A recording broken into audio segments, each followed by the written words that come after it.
All right, welcome. Welcome everybody. We have reps from the Hawaii Water Service here today to do a presentation, answer questions, and talk story with the community. We also have a rep from HECO here as well. He's not going to be presenting, but he's here to speak and to help us and take questions. Senator Richards is here as well. Also an information asset to answer questions on whatever topics come up tonight.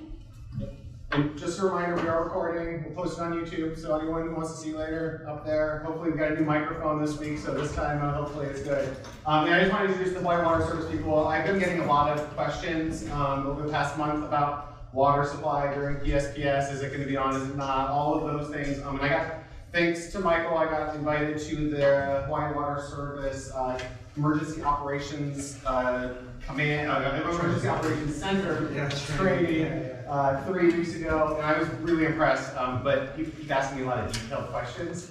I'm not the mouthpiece. I'm not going to play a game of telephone. So I asked them to come, and there's a lot of them here. So I don't want to introduce them, but this is them, and this is WSOF. So yeah, go for it.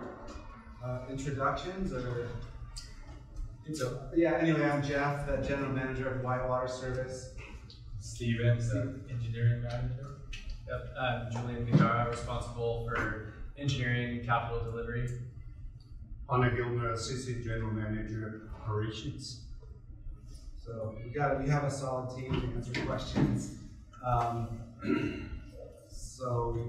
I just started talking about what you guys are up to, and what happens in the PSPS.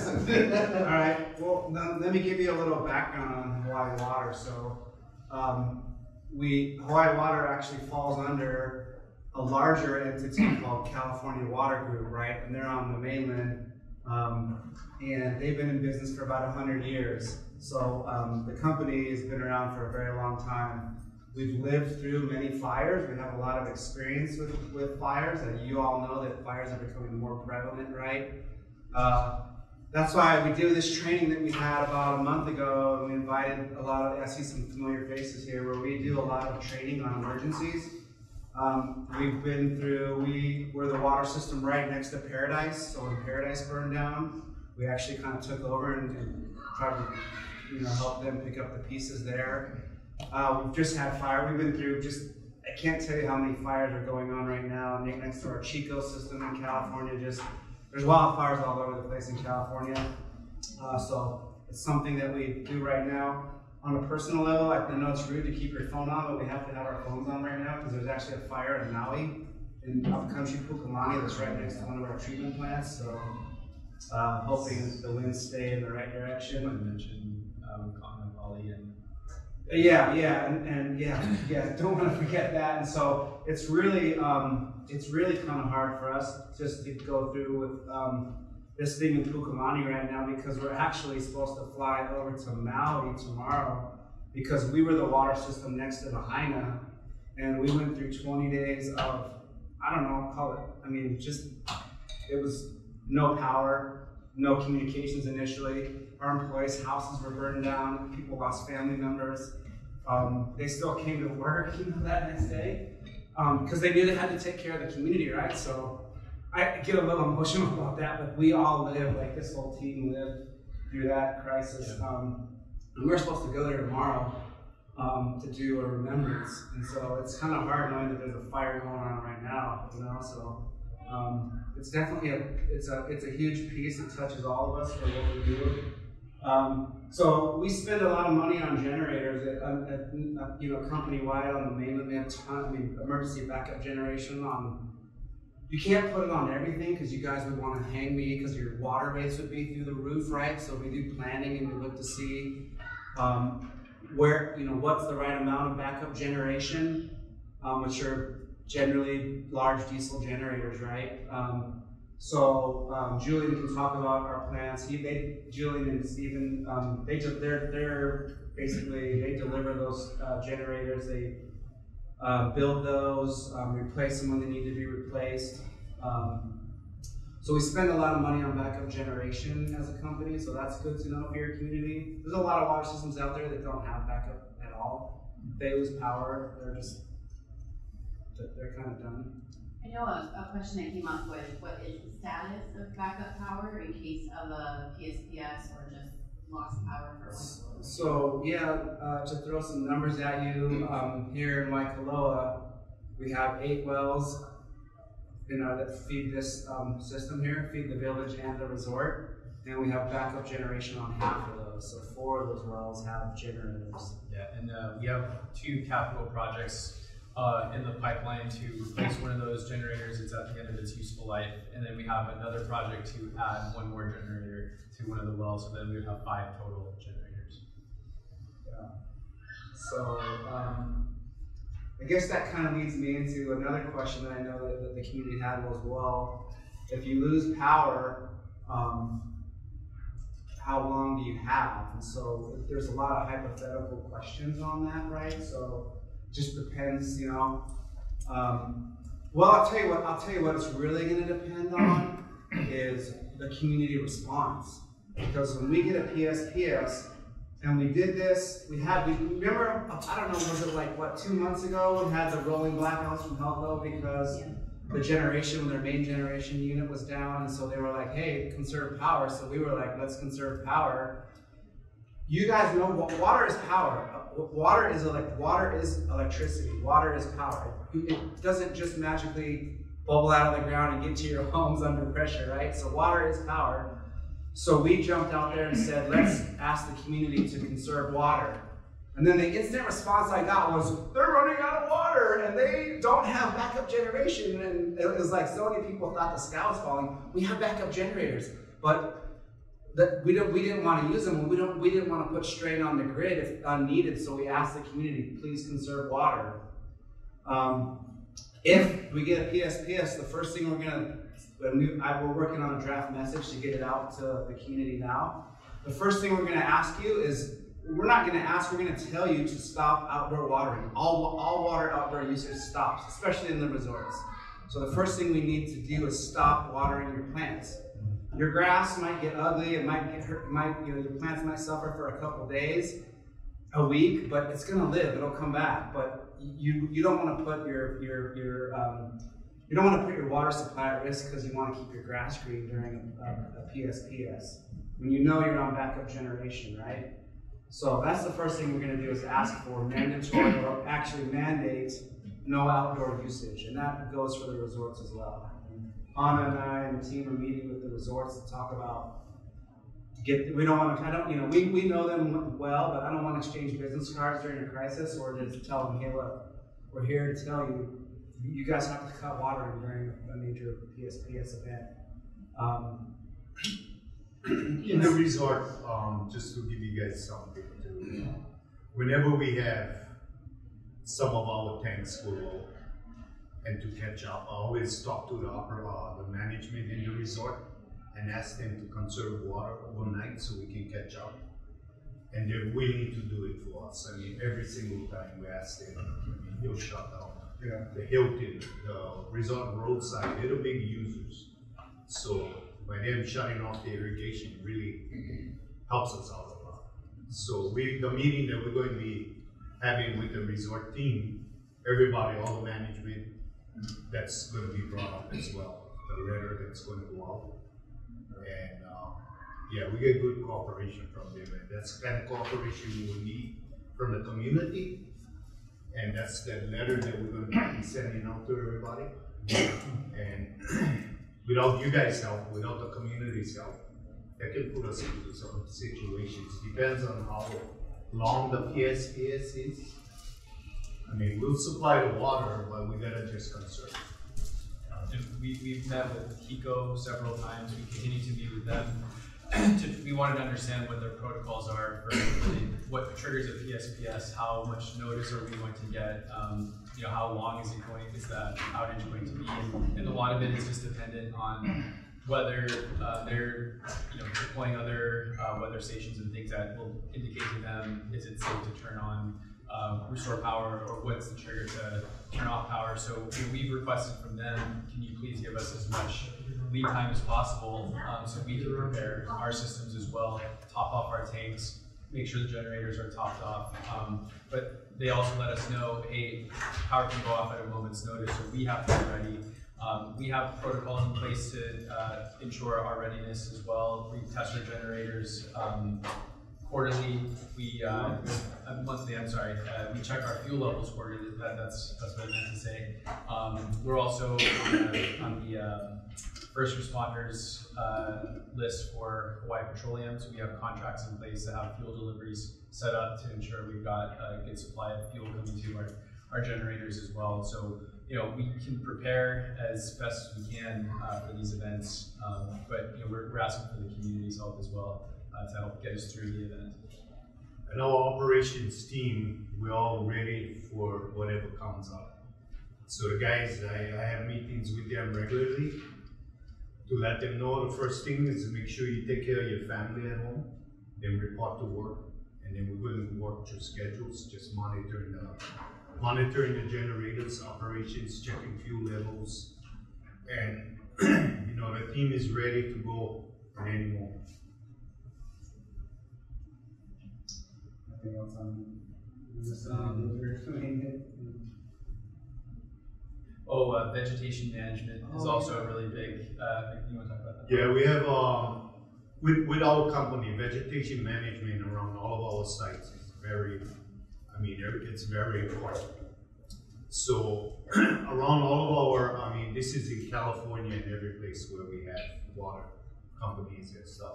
But as far as Waikoloa, our team does a great job maintaining the area around our sites so that if there is a fire, we'll be safe. We don't have any wooden structures out there. We have a lot of hollow tile buildings where all our control panels are. And I cannot stress a point that, how clean we keep our areas. And actually we just recently, just the last fire we had right down here by the housing area. Fire burned right up to our fire line and killed. We got it like 20 feet outside of our tanks. I know the fire department was out there, but that really helped stop the fire. So we're all over it, vegetation management. Any questions? Yeah. Yes. You mentioned the letter that you were going to be sending out for communications. Will it talk about things that homeowners can do during an emergency, not only just what you can do, but what homeowners can do? And the second part of the question is, does that letter get mailed to homeowners? Is that how the information is distributed?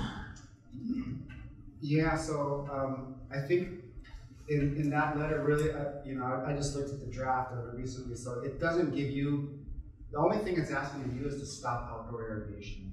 I don't know if it's really my kuleana to tell you what to do inside your house or how to get ready, but really, it's really about restricting outdoor usage. That's really, it's kind of succinct to take point on that. Yeah. And as far as like communication, I don't know if I'm going to do a bill. I don't know if it's going to be inserted in the bills or go out through email, or we have multiple channels through social media on our website. I don't know. I look across the whole room. Some of you don't get bills. Some of you don't. It's on auto pay. Some of you want to come in and drop it off. So That's why I'm asking. Yeah. And a lot of homes are owned by people who don't actually live on the Yeah. mail. So that's why I was asking maybe what the open Yeah. lines of communication get And back. so they're not home. Maybe when the power's out, their irrigation sprinkler timer won't kick on anyway. So but the irrigation timer doesn't work on, then your irrigation doesn't kick on, right? I think there's also multiple forms of communication, right? There's the initial, hey, in a PSPS event, this is what we're going to ask folks to do. But when a PSPS event is triggered, there's probably a more direct way to get a hold of the community, right? Via like social media or text messages. We have the ability to send text messages out to folks as well. So, anyway, there's different ways and different, protocols for depending on what we're trying to get into, right? But I think the point is to get that out now, get that messaging out now, because when you have a PSPS, well, you're not going to have power. you're gonna know, right? I mean, and HECO has they have a great program. I get texts all the time. I get all kinds of notifications from them. This is not a PSPS, but when they and the reps here, yeah. So I don't want to talk about they do. Well, you can. Yeah. but you're gonna know you're in a PSPS, right? I mean, I'm assuming you're gonna have powers out and it's gonna be spread. You're gonna probably hear about it from HECO, but yeah, we want you to know kind of what to do as far as like not doing out, not watering outdoors. Let's conserve water as much as we can, right? I have a question. Most of us are pretty ignorant about how our irrigation systems work. I mean, if they go down, we don't know, but I mean, maybe in your letter or however you're going to communicate or broadcast it out to the community, if you let people know. Maybe it's time to pull out your manual and read it. Yeah, so figure you know out how to do how it. to I'm just bringing up a These suggestion. irrigation boxes have a rain delay. You can just press one button. There you go. But if there's no power, they won't work anyway. Some of them have backup batteries. Yeah, there you go. So, yeah, that's a good point. Yeah, that's a good point. Yeah, some people might not even know how to turn their system off. That's what I'm saying. We have a question. Yeah, Bob, what you got? I was in Australia during 1920 when we were having the massive fires. And the story that was going around, everybody was telling stories about people who saved their houses by turning on their sprinklers. That's what they do. And that was their, that became the standard strategy for everybody who was We haven't seen that in our experience with the wildfire. Look, if I think the PSPS, there's not a fire yet. yeah, the PSPS isn't a fire yet. We're just trying to conserve water. But if a fire were to rip through a community like that, like what we saw in Paradise, what we saw in Lahaina, what we've seen in other communities, your sprinklers, if your grass is wet, if your sprinklers are on, that isn't going to do anything. Not in our experience. I've also been researching a lot of California fire readiness. I don't want to speak as a fire expert at all, but they don't recommend that because it also pulls water away from the emergency response. That's what I'm saying. You might be watering your grass, and your neighbor, where the fire is really entering the community, needs that there, and now the pressure's low. Because if everybody turns on their sprinklers, you know what's going to happen? Pressure's going to drop. And you're going to be draining that precious resource that might be needed to really treat to fight the fire where it's needed. If it's gone throughout the whole community, your water system isn't going to function anyway. It's going to be one big sprinkler. I know, I've seen it. The services, they explode. Like that, Lahaina didn't have water. You don't have water in that kind of a situation. If it's just a small piece of the community, then you can fight that. So if everybody's got their sprinklers on, you've just hampered that fighting, because when those fire trucks now hit those hydrants, they're already battling low pressure to start with. So that's what I wanted to hear. Yeah. Otherwise, it's crazy going around. Oh yeah, well, yeah, that's. I had hoses because a lot of people, I saw it in a couple of fires here, they just sit on there. The heat of those fires, if you get something we're talking about PSPS, but we're also, you guys have fire on your mind, so I know, but that heat is just, it's not gonna, if your grass is green or not, it's not gonna make any difference, even if you wet your roof off. That's what I see. So I don't know if you all know that there was pretty big fire breaks cut up above Waikoloa Village. I mean, there's two of them actually. One right on our well road, and it's very wide. I think from within our road that we go to the well sites and what they cut, you're looking at 60, 70 feet fire breaks. That goes all the way down to the Lalamila wells about Porco. So that if there is a fire, I mean, we got that 2 areas that will help the village. Yeah. I mean, I've lived here for 44 years, been with the company, and I've seen a lot of fires come through Waikoloa. And what I've noticed is a lot of people out there with water hoses, watering down their yards, shooting down their roofs. I don't blame them because, but if something like this happens, and we don't know how long the power is going to be out, that is where everybody in the community will need your help. So So that's what that letter is going to be explaining. And, you know, and we'll be doing drive-arounds, and if we see people unnecessarily watering, we'll stop by, warn them, and, you know, let them know, hey, did you get the letter? So I'm curious, you mentioned that. Hana wanted to shut their water off. That was kind of Well, if we come back around and Yeah. we'll turn the water off. That's a lesson learned. You mentioned that Paradise Fire thing, and that was a shock. I mean, I was prior to behind it. Okay, so now there's the park fire. Someone in the same area. Is there anything you learned from the first one that helped with this one, or? I mean, I think just as an organization, since then we've really beefed up our training on how to run emergencies. That's the training that Matt went to, and we invited Michael and some other members of the community too. Yeah, thank you, and Julia. And so they got to see kind of how we just do emergency preparedness. So that's something that we've really.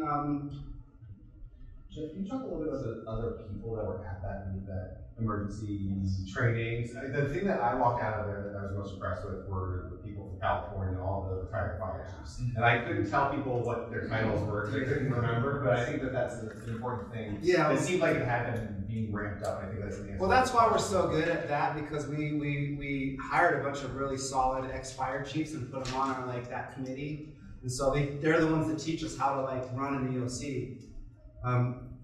So yeah, that was a piece of that. And we do have a lot of resources on the mainland that we could bring here. Like during the Maui incident, we brought a lot of staff over because we had staff that worked 24 hours for how many days straight. And so there's just not that many resources here. So we were bringing in people from the mainland to help support that. So, and we have other resources, but in California, there's a lot more sharing that we can do interagency and amongst. It's just a larger operation in California, right? And we're here on an island, so every island is its own island. So, because we have operational response teams that will just jump on and go to one district and bring resources from all over the place. That's not what we can't do that here. So that's why we stock up on critical parts. We have a whole. We buy way more stuff than we need here and keep it here on this island. And our procurement people hate us, but it's like. We keep backup. We keep lots of money on the shelves because our wells go down, and that wells, you wouldn't even want to know what those parts cost, but they're extremely expensive. But we keep them on the shelf because we just were on an island. I can't just call up and have a well pump delivered the next day. Yeah, the lead time on some of these things can be 6 to 9 months, even a year for certain parts, right? So we can't wait that long. We have to have something on the shelf now if something fails. And so we maintain a critical infrastructure inventory, meet monthly about it, and talk about what do we have, what's needed, what do we need to procure. Yeah. So we do a lot of planning that way as well. Yeah. Your wells aren't down by the ocean, right? They're inland, right? They're in the country. Who knows where our wells are at? Yeah, the people who went to the training. Where our wells is up at the 1,200 feet elevation. Yeah. So it's all about Waikoloa village, and we have a gravity system that brings the water all the way down into the resort. Yeah. So above Waikoloa village, we get 4 million gallons of reservoirs. Mm-hmm. 2 in the north field, 2 in the south field. Each well field, we have 4 wells each. And in the resort, we have 6 million gallons. They're big tanks on the side of the road. Yeah. That is just water storage tanks, reservoirs. It's not, there's no pumps there. So, I mean, thank God that we have a gravity system. Yeah, so if power outage, everything will just flow down. We don't have booster pumps and booster stations. But if we did have that, we'd have backup generators on that as well. Yeah. But the wells are extremely deep because when you go that high to get the good water, you got to go. It's a triangle, right? You got to go that deep. So they're extremely deep. So they're extremely large motors. How deep is it? Extremely deep. 1,200 feet. 1,200 feet? Yes. Yes. Wow. That's where your water's coming from. Yeah. Wow. Yeah. And so you got to pump that to the surface. So it's 1,200 feet up? Yeah. 1,200 feet. 1,200 feet to the water level. Yeah, wow. So that's why those pumps are not just off, sometimes they're not off the shelf. And when they pump, you look at one well can be 1,200 gallons per minute. Wow. We have wells as low as 600-700 gallons. They're like 500 horsepower motors. They're huge. So has the additional hotels coming into Waikoloa Village, has that been factored into the fact of how much water the hotels that are being built now are going to use? Because you mentioned pump or pressure. My land borders Waikoloa Land Company's land. They have 250,000 acres of land next to us. That borders up to the church. And the church, one cigarette off Honolulu will run in the creek all the way down and burn Sunset Ridge. There's no if. I had the county deputy fire chief out to look at it. There's no ifs, ands, buts, or maybes. We spent $3,000 of our own money, and some people know us. And so at that point, basically, out of our own pocket to clear Waikoloa Land Company land because of the danger. They would not do it. And I talked to Scott Head, who's the VP of all of Waikoloa. They would do a little bit, they wouldn't do a lot. And it's been an ongoing battle. Yesterday, we had dirt bikes running up and down on Waikoloa Land's 250,000 acres. If that starts to burn, it's going to take out Sunset. So water pressure is a real important thing. We continue, as Tim knows, we continue to build over here, and that's for Cindy Evans and for everyone else that's concerned. We need to understand that building there is going to suck our water dry and also the roads. Yeah, how are you dealing with it?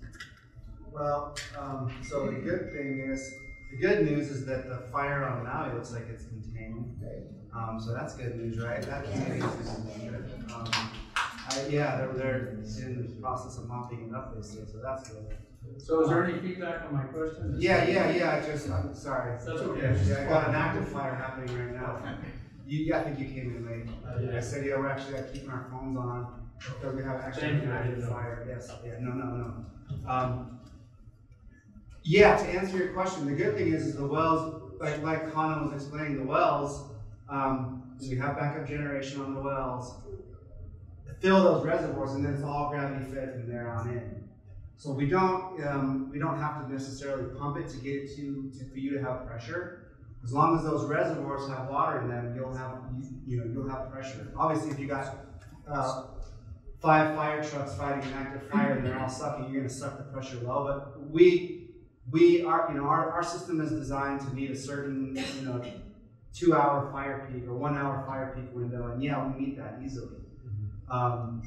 And for planning, when developers come in, we evaluate their request and look at our current supply and our current demand, and we have a process for that to approve that new development, right? So we don't just allow someone to connect to the system unless we know that we have sufficient water and sufficient fire flow. Yes, we do. Yeah. For the hotels and we do. We are also houses going in and all that. Yes, if you allow me to speak. Yes. We're also planning, we're in the process of planning and permitting that new well, right? Because we're anticipating that demand. And, so we don't want to be reactive, we want to be proactive for this type of development. When I started here, we had 2 wells. We now have 8 wells to keep up with the growth. Keep ahead of the curve. We're working on our 9th. Yeah. How long does it take to online well like that? I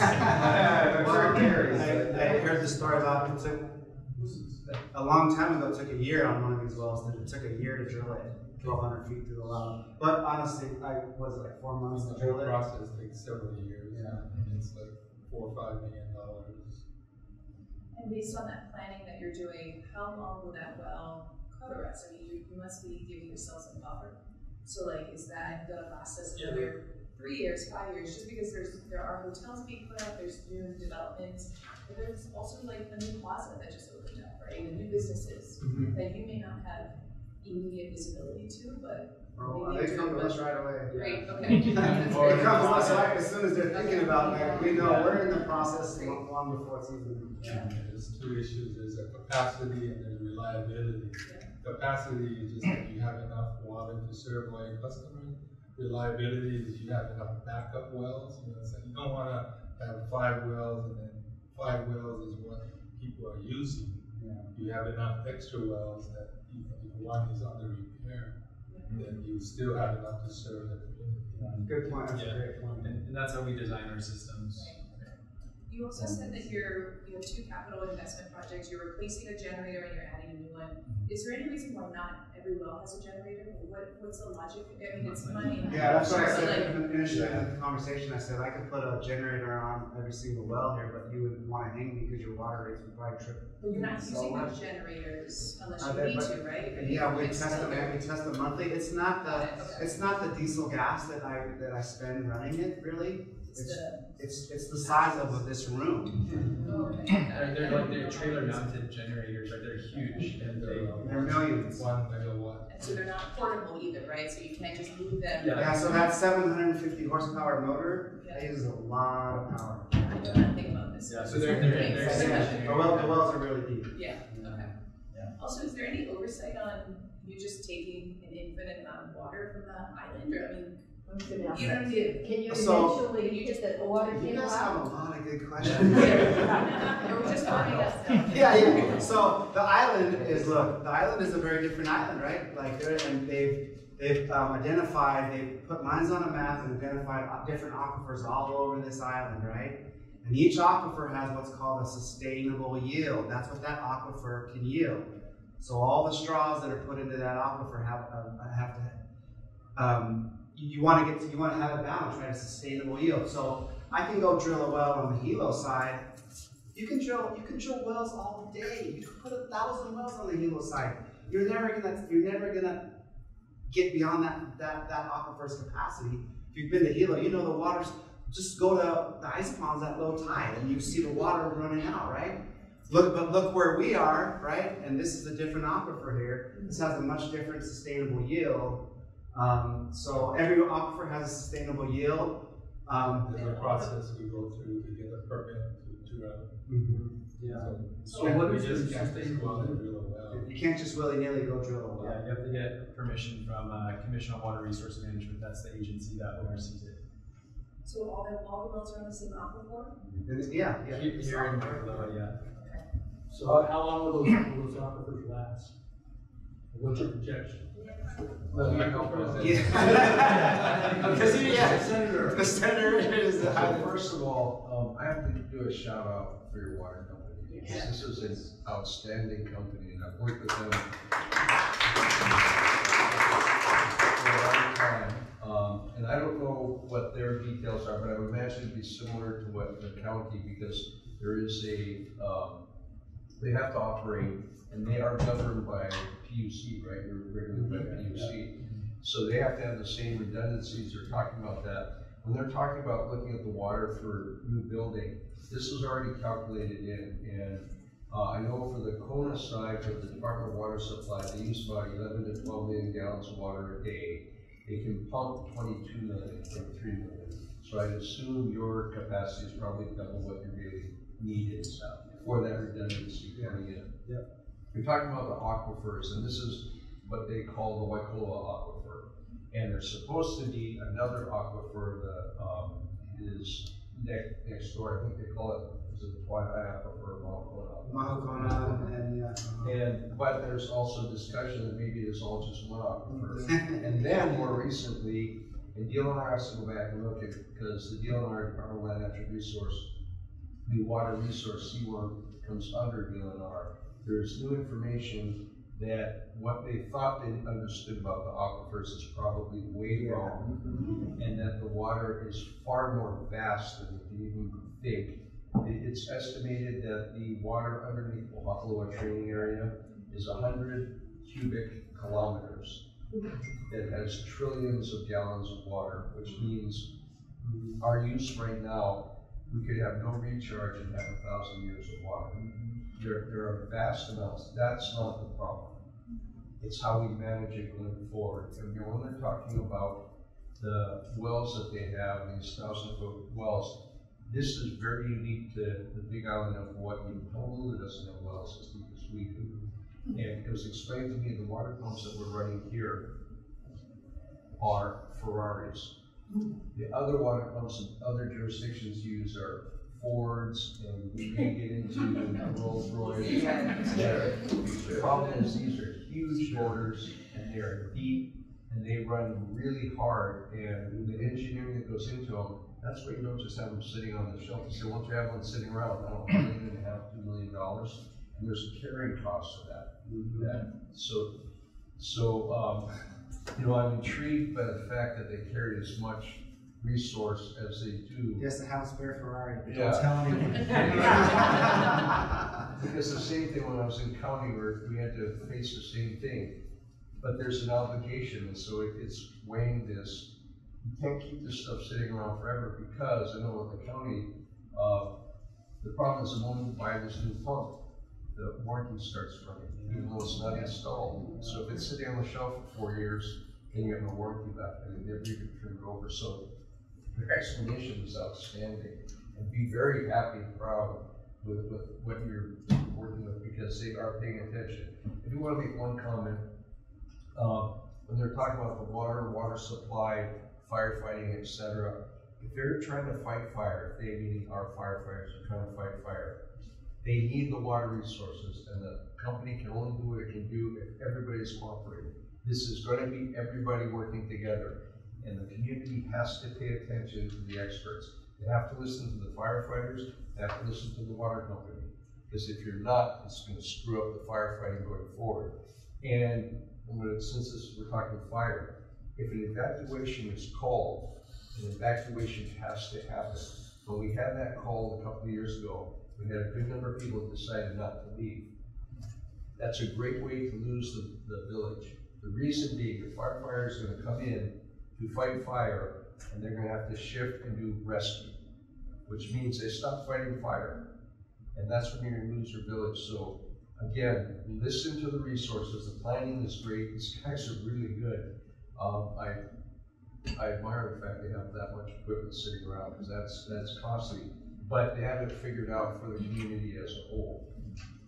But I give them credit for what they're doing. I know what you guys did in Lahaina because I talked to some of you guys after that. Hana and I grew up together. We've known each other for longer than we cared to admit. But Hana, I mean, you guys have an excellent company here taking care of your needs and stewarding it. So listen carefully. If they say turn off your water, don't flush the toilet, there's a reason. I have a question about what the fire that happened up on Lamila. Yeah. So I never even heard about any of that down here. And which one went? The one that was on Hall Ranch, just recently. Hall Ranch? It was Hall Ranch, H-A-L-L. Oh, Waimea. That was In Waimea. Palomino. But the man who was there, I believe it's a retired firefighter, and he has all the orifices and the older pipe and hoses that the firefighters have. And he said, my vegetation, my fire, so he made it his kuleana to set that all up so that they could take it, the fire down. Said that if he lost control of that fire, that Waikoloa village would be gone. That was August 8th last year. No, I thought it was just last year. Oh, it was just last year. We have 4 fires in this area on that day. We had this one, but we had the one at Kohala Ranch. We had one in Waihai Harbor that most people didn't know happened. It was very small, it was caught and put out. We had one at the Mauna Kea area, and we had one at Lamila. They all happened at the same time. Howard Hall is a friend of mine, and some lessons learned. He used to run a firefighting thing in HPA back in the old days where we had a 1943 fire engine that we used to race the county back in the old days to get the fire. But what he did, he put that out, but it wasn't just him. The firefighters got there. And we need to be very proud of our firefighters because our firefighters are good. They're really good. And the one at Kohala Ranch, I woke up at about 4 o'clock that morning, and I looked out and I could see the fire. And so I jumped in my car because I can't evaluate things in the dark. And I ran down there. We got very close to having a Lahaina situation. You know, what was pointed out about water, you know, water your grass, water your roof. The fire at Mauna Kea was so hot, it melted the service carts, the golf carts, it melted the aluminum, so we know it was at least 1,200 degrees, and it melted windshields, so we know at least 2,000 degrees. Do you think a garden hose is going to fight that? Think again. See, that's the thing. I think we're going to talk about the power shutoff. This is all part of the deal. But the power shutoff is to prevent a situation that happened. There's science behind the power shutoff, and what we're talking about here is if that comes to happen, what do we need to do? Conserve water right away. They have the ability to pump water, but the idea is not to try and catch up. The idea is to conserve what we have and be ready to pump water if we need to pump water.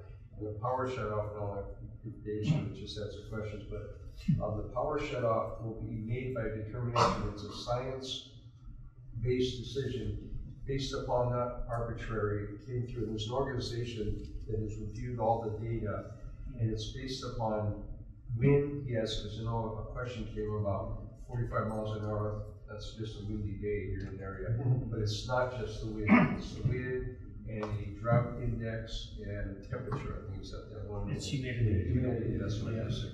So basically, it's the fire weather watch and the red flag warning. So those of you familiar with National Weather Service, it'll come sort of hand in hand. So the first one is fire weather watch. So civil defense will put on a note, a message, notification. That's your 24 to 48 hour period. So what Stephen and Jeff said is like that's when you start to get the letters or the notifications that might happen, right? We are looking at it.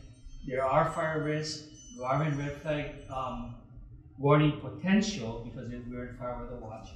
And so let's say the next 24 or 48 hours, National Weather Service says, okay, the winds are picking up. And if we reach 45 mile per hour gusts and we're in red flag warning, it doesn't mean automatically we're going to shut off the power. Okay, it just makes us look closer. We'll have weather stations active, we'll have spotters in the field looking at our lines, and they'll assess and let us know what the situation is. It's the last line of defense. Yeah. Anyway. So, question, changing gears a little bit, you're talking about the fire break, just to be clear. And one of the issues we're talking about as Park Association is maintaining that. So, are some of the fire breaks on your access roads that are Hawaii Water Service access roads, or just the roads you have easements on? I mean, are you responsible for keeping easements? Yeah. So you're not doing your property enough. So the landowner should be maintaining that fire break. You mentioned that you're access, but it's just your easement. We say our road, but we just. Yeah, so it's not following you guys have it. Oh. So you know what happened down in Mauna Kea? Again, vegetation management plays a big part of saving structures, the golf carts, and I know the area that burned because I died down there and I got to pass through that area. You had trees right over the golf course maintenance buildings. So vegetation management, if you keep up with it, that probably wouldn't have occurred. I mean, so that's very important. And even in Waikoloa Village and around, you know, WVA land, I mean, we gotta stop doing fire breaks, especially around the Makai side. Yeah. The Makai side, you know. Federal money, the federal money was for it. And that's one of the things, a lot of these fire breaks were cut by the Department of Transportation because they have the heavy equipment and they move very quickly to get it done. But the maintenance part is coming up, and that's what we're going to be talking about in this next legislature, because that's a lot of maintenance. So how are we going to manage it? And it's not anybody's one responsibility or fault, because this is for the community as a whole, but there are federal funds, and it's something trying to see if we can get land, rangeland funding to put in fencing and water infrastructure so we can raise it, is we can cut down the fire load over time. Then overall, we're doing a good thing for fire management, but also we're increasing our food supply. And USDA, when I was in a meeting 2 months ago, and we were specifically talking on that, and it's not just us. California, you're talking about that, Montana, Wyoming, everybody's looking at this. And so can we tie this together so it makes sense? And that's what we're working on right now. No answers on that yet, but that's what we're working on. So, Senator, follow up. With the cutting the fire breaks, is that included on like land, like Waikoloa land companies? Yes, it's done on private land. It was done, and this was under, I believe it was under emergency decree by the governor, where they could do that. Now, they did ask permission. Can we cut fire breaks? I had land cut up at our place for fire breaks, which is borders on Kohala Ranch. I said, I'm good with that, but you know, we got to put fences back. So, and we'll work, and we did. We all tried to work together. Of course, the problem is once you have this open soil, and then we get a good rain, that comes back very quickly. Okay, then what? So what do we do? And there's no good answer to address that right now. I've had some ideas around here, and that'll take some funding, but we collectively, as a group, have to acknowledge that this needs to be done. And then we have to support it.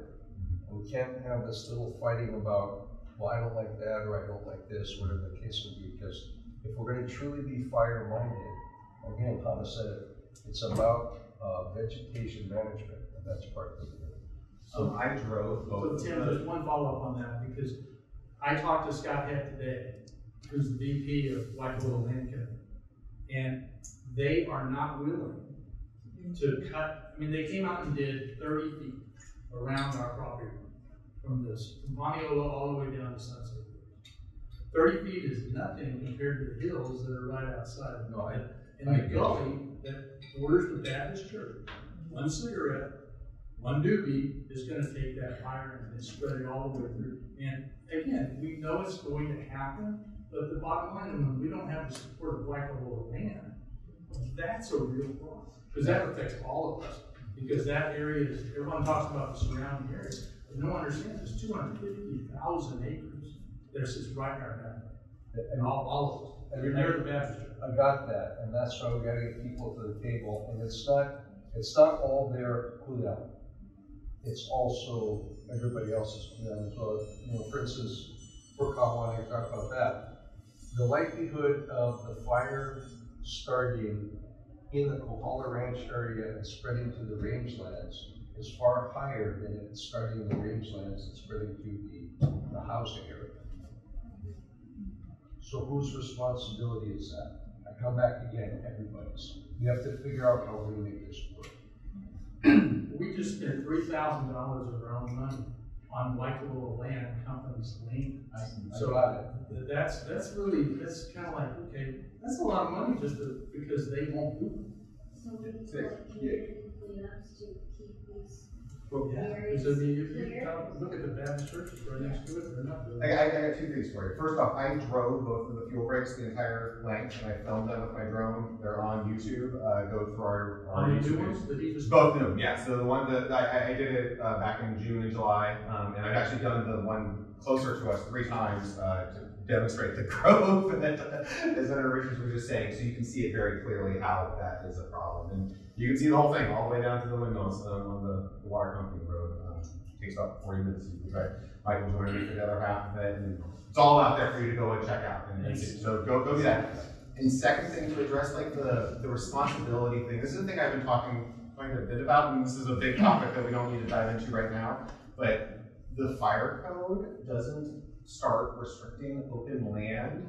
Chapter 17 doesn't get kicked in until what's called a wildland urban interface is declared. That is not declared for Hawaii County for a variety of reasons, I'm sure. And that's the thing that we got to start talking about on a big level. Because that is where all of a sudden they will be required to cut fuel breaks, they'll be required to do vegetation management, but it's also expensive, and that might not be the answer because lots of other reasons. And I'm sure we can get into that, and that's not a debate for right now. I don't want to stomp on the water service people, but it is a thing that is being talked about. I was gonna say, we went well over the 30 minutes, but this was really, 30 minutes? for their portion, but I wanna say thank you and please stay. In case anyone has questions after, I'm sure people would love to grab you. Sure. Are there any questions? One thing there Yeah. is to add, what the water company did for the community. I don't know if you all know, but we ended up on the backside of Waikoloa Village. We installed 4 fire standpipes so that the fire trucks don't have to come out of the back road to fill up and then drive on the back road to fight fires. So there was a fire at one time and we had a different manager, and I brought it up to him. We got these areas that we can install fire hydrants basically. And he agreed, let's do it, man. Let's just get the pricing, whatever we need to do. So that is another thing that the water company attribute to the community, you know, it's just to help us help out. It's your idea. It was a team effort. It was a team effort. We're a team. So I think this is a good segue into what Matthew wants to share, which is, you know, the groundbreaking that happened. Do you guys remember? Well, they cut the dirt road. It's And cut. he has a drone video. I do have a drone video of that that we can It starts show. at the Queen K and it comes up to the water treatment plant. Yep. I think, but shock of my life. Yeah. Wastewater. Sorry, the wastewater treatment plant. Well, maybe it's back on. Well, anyway. Oh yeah, I'm sorry. Yeah. I was being, Oh, you're good. close. I hit you that loud. Okay.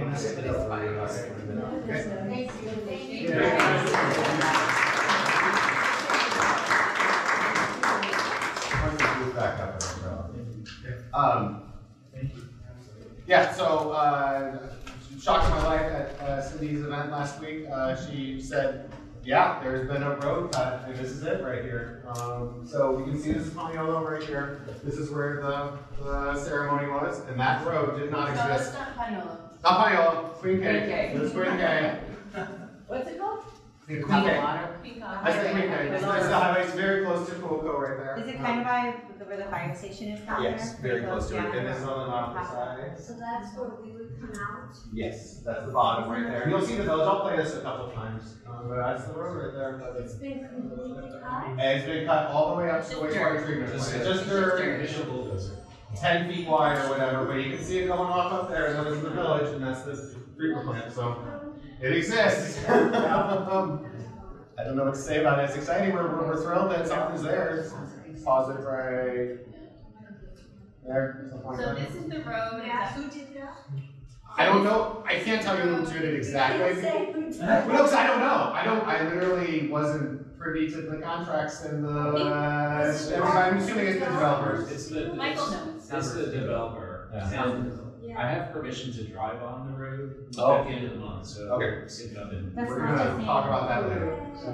This is not road, this is the new chemical. It's more north of it, connects more north. It'll be- Yeah, okay. So this was cut by Summer West. There is not an entrance on the village side. It's gonna go through back behind the skate park and through the down those roads and along the power lines. But half of it's there. It's got a lot of work to be done on it, obviously, but it exists. So. Yeah. No, nice looks. It's progress. And so this is actually a really good point. We're not quitting. We're not stopping right now. This isn't like a, it's done. We can all wrap up and go home. No, it's going to be a long time before this. So the first thing that they're going to do with this is they're going to upgrade it to be drivable as just a dirt, maybe a chip seal road. But then there's no commitment after that until they build 276 houses down, right? And so this is where Bob comes in. And Bob, you want to come up here and start talking about our plan and getting it on the long-range plan, the general plan, everything? This is where we really need to start getting a different tact in there, to start getting some more money thrown at it to accelerate its construction. So, Bob. You know, our objective from the beginning when we first started this organization was to make sure that this facility, once it's open, is upgraded to an arterial road so that it's very much like Waikoloa Road. So it becomes a regular point of access. But right now, the plan for this facility is that it would only be open in an emergency, that it would not be open for traffic routinely. Of course, we can probably ride our bicycles and walk it, but it's not going to be open for traffic. And it would be accessible only in the case of an emergency, and someone would have to come and unlock the gates to let us out. And we know that was a problem in Lahaina. The gates didn't get open. So that's always a concern. But ultimately, we're scheduled to add another 3,500 residents into the community over the next 5 or 8 years or so. That's all been approved. The new developments from Waikoloa Heights and the county low-income or affordable housing facilities, that represents roughly a 50% increase in the population of Waikoloa Village. And that, we all know, means that we're going to have more traffic focused all on this intersection of Waikoloa Road and Paneola. And in case of emergency, as we discovered back in 2021, that resulted in a massive traffic jam that backed everybody up for an hour or more trying to get out. Okay. So we know that we need a permanent road facility. And of course, the other concern is that anything that's temporary like this, as someone else mentioned before, whenever we get a heavy rain, and it doesn't happen here all often, but when it happens, we usually get 4 inches. And when we get that, this kind of facility will have washouts. And right now, there is no responsibility for maintaining this facility. We have the developer putting it in, but the developer has not accepted responsibility for maintaining it. So when there are washouts, there's going to be a question of who has to go in and repair that, and will it get repaired in time if there's an emergency. So all of those are reasons why we want a permanent facility. And the other one is that we want to ensure that the fire, the assistant fire chief was here with Cindy Evans back in May talking about this situation. He pointed out the importance of being able to get the trucks and the crew from the Pu'uko fire station up to the village when we have an emergency, when we have a fire. Because the firehouse here, it doesn't have enough crew or equipment to deal with a major fire coming into the village. So having that fire resource in Pu'uko be able to access the village is really critical. And it becomes even more critical if for any reason Waikoloa Road is blocked. So what we're aiming towards then is a permanent road here. In order to do that, the developer is not committed to completing that as a permanent road until after 276 homes have been built at Waikoloa Heights. And as you know, if you walk up there at the end of Paneola, there's 5 houses in construction. You've got a long ways to go to 276. That could easily be 10 years away, maybe even 20, we don't know. The original approval for that facility was in 2004, and at that time, there was a 10-year condition on the permit approval for that PUD. That build-out was supposed to happen within 10 years. That would have been by 2014. That's 10 years ago. It's now 20 years, and that hasn't happened. So we can't rely on that approval, on that scheduling, to get this done. So one of our strategies at this point is to get this facility eligible for state and federal highway money. At this point, it is not eligible because it is not on the state transportation plan. We need to get it on the transportation plan to even be eligible for state or federal money. Do they have any roads out of future roads on the transportation bond?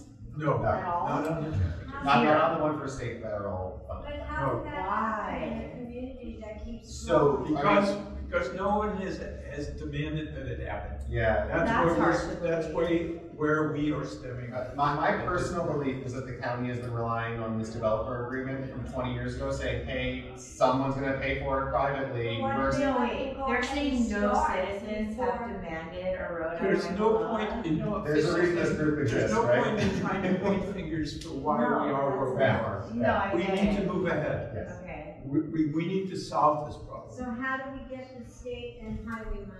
How does that happen? All right. Get it on the plan. There is It's gotta go on the plan. there is a state transportation planning process. It has now been opened. The first meeting of the Citizen Advisory Committee is going to be on the 20th of August. I have volunteered to serve on that Citizens Advisory Committee from the village. And that process will play out between now and the end of 2025 to update the current state transportation plan. Now, related to that is whether or not the county is going to support having this project added to the state plan. If it's just the citizens demanding it and the county doesn't support it, then it's going to be more difficult for us to get what we need. So part of the objective here in the strategic approach to this is to make sure that the county general plan, which is now open for comment until roughly the 18th of September, it's open for comment right now. That plan has 7 new highway projects shown on it serving the Waikoloa area. Those 7 projects have a price, they're not priced in the plan. I mean, this is my estimate. It's roughly $250 million to build those 7 projects. That money doesn't exist. It's not anywhere. It's not state or federal money. It's unrealistic. So what we need to do is to ask the county to prioritize those 7 projects and to choose as the first priority the protection of lives and public health as the basis for choosing the highest priority project, which would be our second road of access in and out of the village. So what we need to do is to participate in the county general plan, ask the county to prioritize its projects so that the top priority becomes the one we need to protect lives here in the village. And especially, one of the things that really disturbs me is that this county housing facility is going to add somewhere around 1,500 people with young families. That housing is for young families with children. And putting children in the most high-risk fire situation in this state, literally, doesn't make a lot of sense to me. I mean, it's going about things backwards. So the other thing that I've talked to the mayor about, and he's not sympathetic to this, to be candid, is that we've asked him to say to the developers, the county has to give you more approvals. And we're not going to give you more approvals unless you step up and put money on the table with a definite date for getting this road built. So that's the other piece of the strategy. We've got 2 parts to this. One is getting us on the state plan to be eligible for state or federal money. How do we do And that? the other is to get the mayor and the county pressing on the developers to put money up to get this project done by a definite date. Now, if we can do both of these, where I think we may come out, and this is kind of thinking ahead, is being able to make a public-private partnership where we put some public money on the table and say to the developers, look, if you put up half or something more than half, and we put some public money on the table, let's get a definite date from you guys to get this done. So that's the way I think this is, we have the best shot helping this play out quickly, relatively quickly, maybe over the next 3 to 5 years, and get it done. But you can see it's complicated. None of this is simple. Question. Yes. When you say county, like, so it sounds like the step for community members is to appeal to county, to then appeal to get. The general plan is open for comment right now. Like where in county, like who do we communicate with, like where do we? Emailing them directly probably won't help at this point because they're very well aware of our demands. We submitted a very extensive WIPA about 3 weeks ago. That's a FOIA for the state of Hawaii, and we're getting every document related to this development all together. And they know we detailed our strategy and plan to the mayor to his face, so he knows what we're trying to get done here. But the plans are the important thing. This took me like a solid 2-3 months, and Bob and I got into a little tiff because I misunderstood something that he had told me once. It was fine, but it's confusing is the point, is what I'm trying to say, is that there are 2 important plans. One is the long-range plan for the county, and that's just sort of a vision for not just roads, but for all sorts of stuff. And that's the 2045 plan that's going on right now. There is one small section, it's a 310-page long document that has one small section with maps of the Waikoloa area for what they hope the roads will look like in 20 years. But like Bob was saying, no timeline, no money, nothing tied to that. That also is not the plan that opens us up for state and federal money. The plan that does that is the long-range transportation plan. That's what Bob was saying, the first citizens advisory meeting is happening on August 20th. And that one has not been updated for about 10, 11 years as well. And it's going to come out in about another year. That's much more formal. That's much more actual plans with engineering drawings and stuff on it. And that's the one, a project has to be on that plan in order for it to be eligible for state and federal highway money dollars. And that's what so how do we get on that plan is first Bob and I go to these citizens committee meetings and we shout and yell and say we need this on the list as much as possible. And then we also contact the mayor, and we contact our state senator, and we contact our representatives, we contact our council members, and everyone puts pressure on it to get it on that plan, and not only get on that plan, but also prioritize it. And then we go through that. Yes, Julie. I just wanted to mention August 28th from 2 to 4 at the West Hawaii Community Center is the general plan meeting. Yeah, now be careful with that, Julia. It's not a public comment.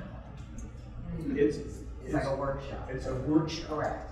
So the staff are going to be presenting what's in the plan. They won't have an opportunity to ask questions. Correct. But it won't be an opportunity to tell them what we want in the plan. Correct. They did that last year in September. Right. And so what we're planning to do, and is something that we want to settle today, is to organize a couple of cars to go down that day and to participate in that event.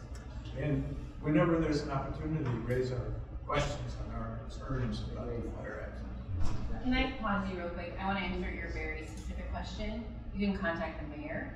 You can contact Cindy Evans, who's our county councilwoman, and you can say that this is irresponsible, egregious oversight, and not safe for our village.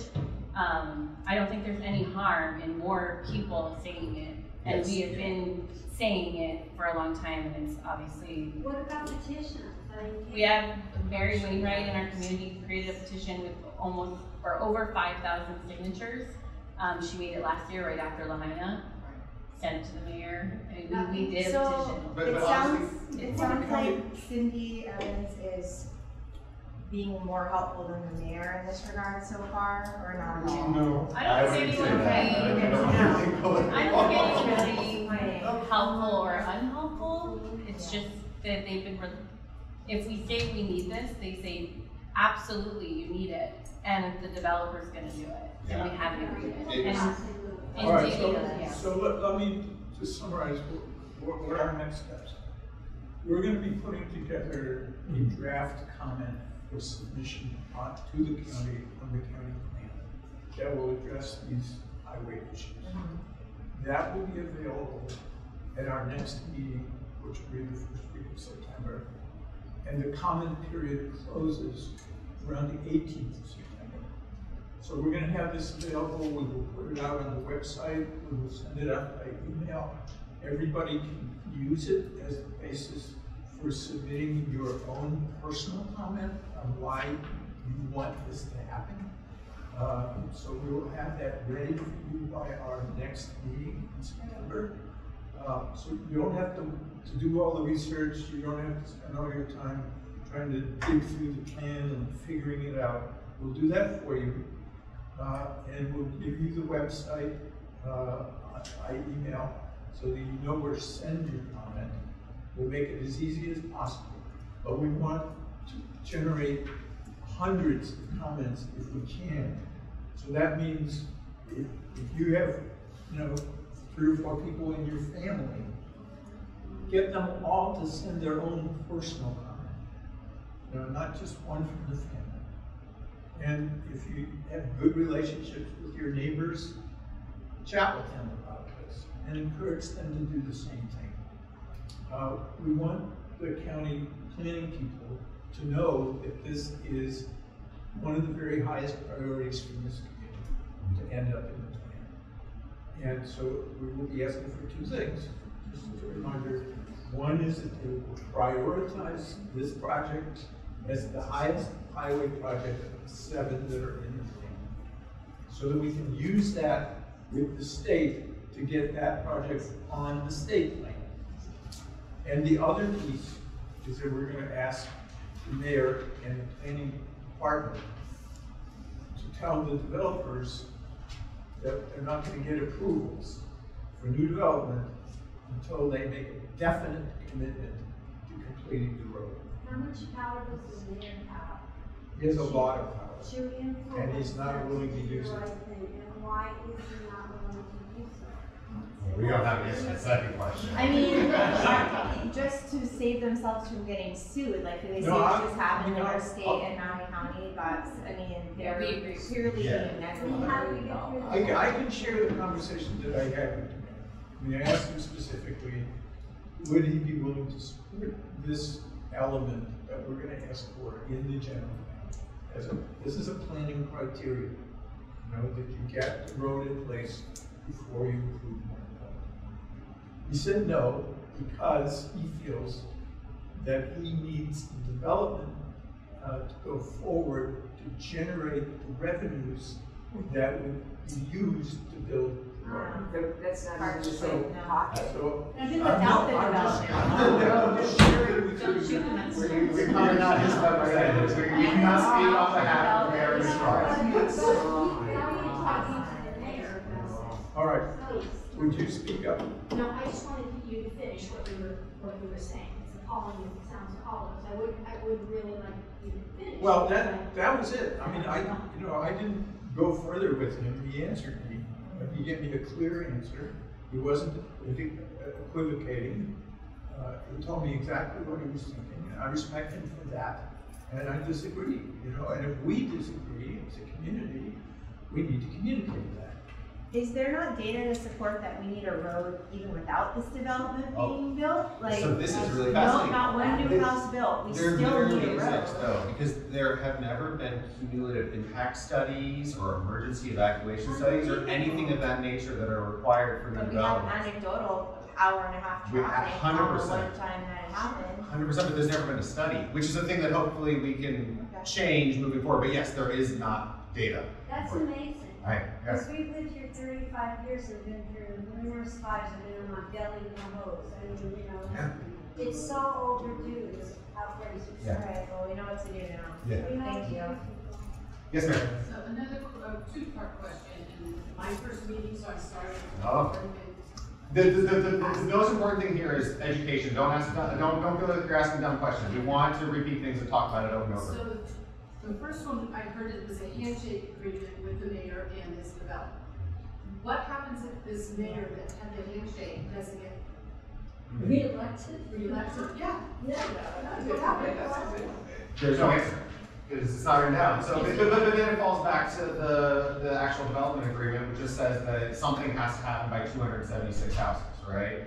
And so that's where our strategy of trying to bring both a carrot of extra money, but also a stick of saying, hey, there are problems here that need to be addressed, and we might push forward on that down the road, but they know that that's coming. But we also know that 276 houses may not even have. Exactly. Right. I know, I agree. Right. That whole thing If adds we get an up. economic downturn Like and the development doesn't go 2008 and forward, that obligation on the part of developers never rights. It never becomes real. And so that's one of the concerns that we have, and we're trying to get this to move forward. Now, I asked the same question of chemo, because I asked these questions at the candidates forum in Montana. So, you know, there were other people around the table. You were there. And chemo's response was equivocal. Was what? Equivocal. Whereas Mitch gave a clear answer, not the answer I wanted, but a clear answer. Chemo basically said, well, I'll have to think about that. So, you know, there's an opportunity there to press him further and get him to commit to doing something different. But we don't have that commitment at this point. From either of them. Yeah. How about Roger? Roger has. WBA doesn't build roads, they don't have any. No, I mean, they don't have any control over those folks. They're partial landowners, but they've given their approval for. Yeah, so let me just finish laying out the strategy. So once we have the written comments submitted on the plan, the county staff will then either revise the plan or formalize it as it is currently stands. And then it goes to the planning commission. And there's a leeward side planning commission that will have to approve the plan and has the opportunity to recommend changes to it. So the planning commission meeting is not scheduled yet, but it's expected to be sometime in probably February. And they have the authority. And they have the authority. It's not clear whether they can actually change the plan or recommend changes to the plan. I'm gonna have to look into that. Maybe Michael knows. Doesn't council essentially adopt? But ultimately, yes. Right. Ultimately, whatever the planning commission comes up with goes to county council. County council can change the plan. County council is the final approval step in this planning process. So we have these opportunities, 3 opportunities to get the outcome that we want.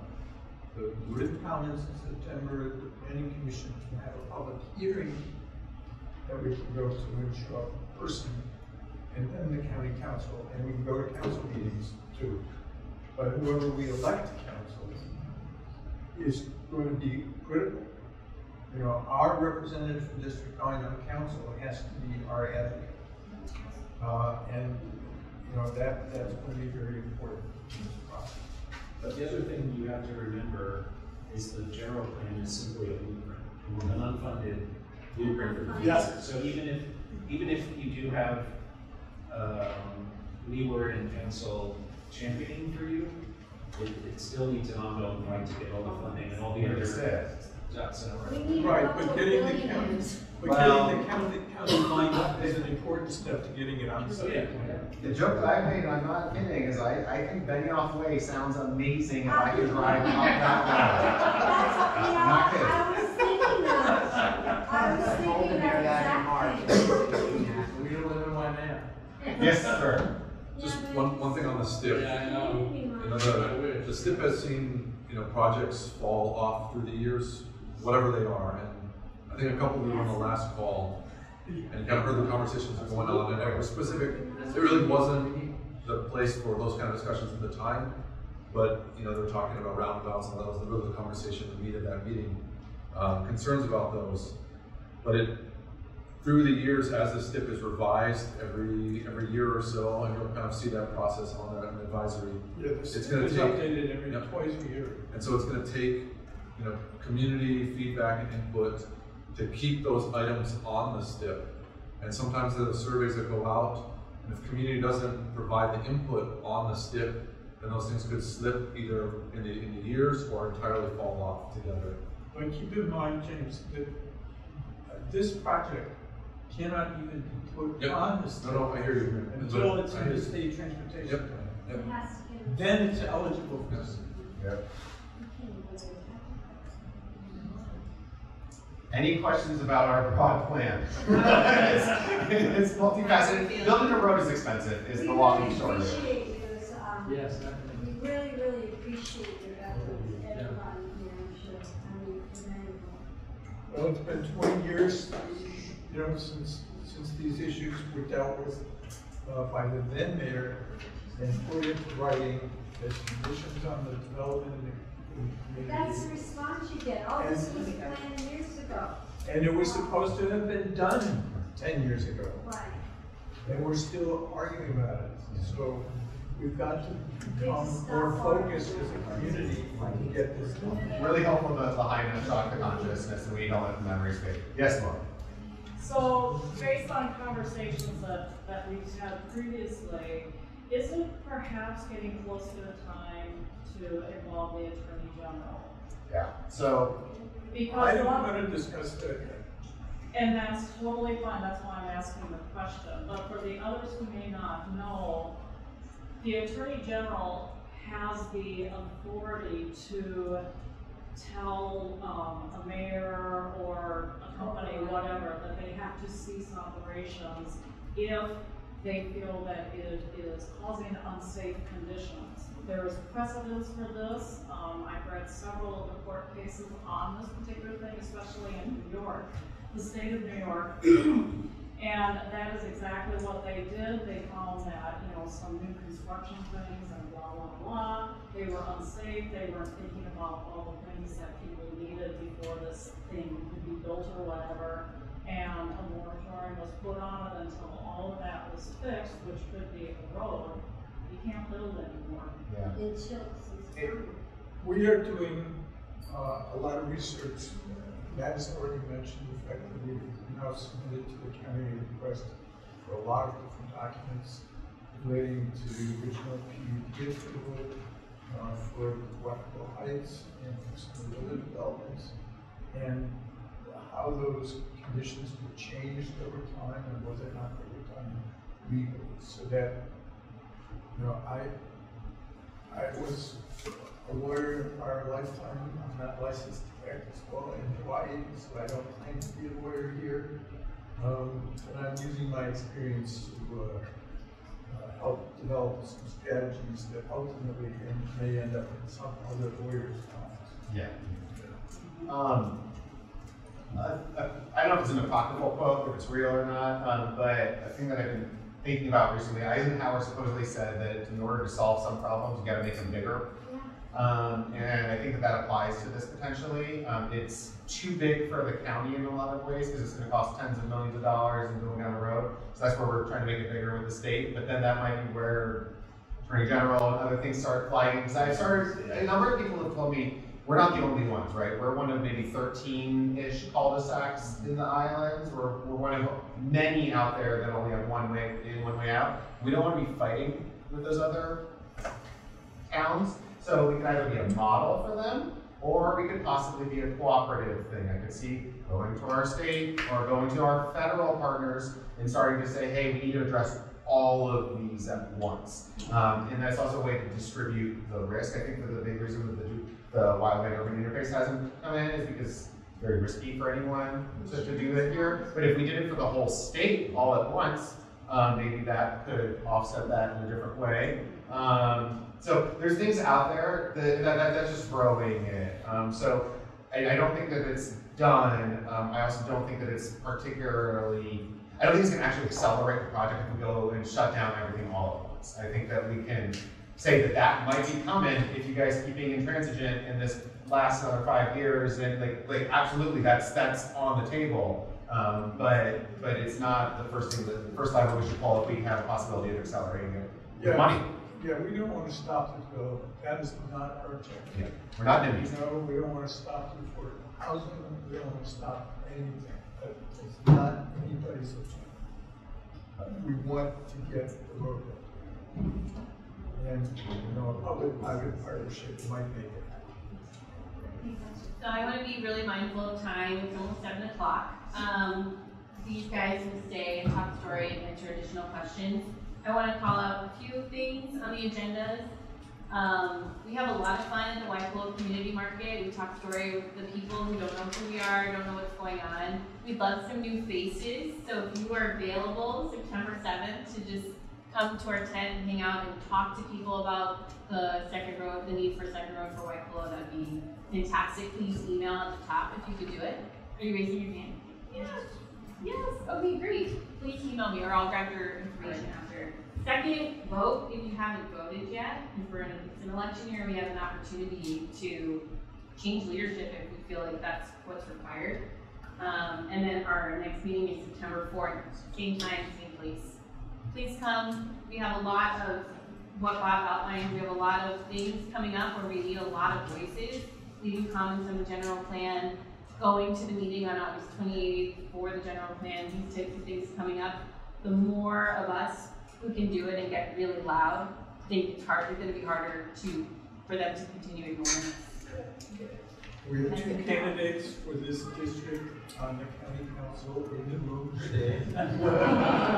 And so we are not in a position to endorse anybody. We're applying to be a 501c3. We can't do that. But you have the chance here in the room to talk to the candidates and ask them how committed they are to supporting